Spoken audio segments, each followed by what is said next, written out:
ஆன்மீகங்கிறது இறைவன், ஜோதிடங்கிறது இறைவனால் உருவாக்கப்பட்டது.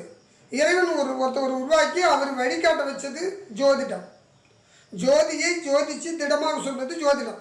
ஜோதினா உயிர். அதில் ஆன்மீகம் என்ன? ஆன்மா. ஆன்மா ஐக்கியமாகிற இடம் ஜோதி. ரைட்டுங்களா? அந்த ஆன்மாவில் ஜோதிடம் கலந்துருக்குது. ஆனால் ஆன்மீகம் இல்லாமல் ஜோதிடம் இல்லை. உண்மையாலுமே ஆன்மீகமே உயர்ந்தது.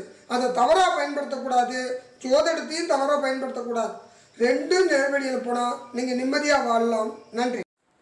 நீங்கள் பார்த்துட்ருக்கிறது கிறிஸ் குட்மேன் சேனல். இந்த சேனலில் ஜோசியை பற்றிய தகவல்களும் ஆன்மீக பற்றிய தகவல்களும் போட்டுருக்குறோம். முடிஞ்சால் சப்ஸ்கிரைப் பண்ணிக்கோங்க. வாரம் ஒரு முறை யூடியூப்பில் லைவ் ஃப்ரீயாக அஸ்ட்ராலஜி சொல்லிகிட்ருக்குறோம். அதாவது இலவசமாக ஜோதிடம் சொல்லிகிட்ருக்குறோம். வாரம் ஒரு முறை சப்ஸ்கிரைப் பண்ணிங்கன்னா நோட்டிஃபிகேஷன் வரும். நீங்கள் இதில் ஜாயின் பண்ணிக்கலாம், ஃப்ரீயாக தெரிஞ்சுக்கலாம். வீடியோ உங்களுக்கு பிடிச்சிருந்ததுன்னா லைக் பண்ணுங்கள்.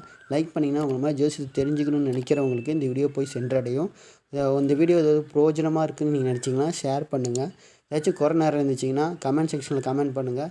ஏதாச்சும் சந்தேகம் இருந்தாலும் கமெண்ட் செக்ஷனில் கமெண்ட் பண்ணுங்கள், நாங்கள் பதில் சொல்லுவோம். வீடியோ பார்த்ததுக்கு ரொம்ப நன்றி.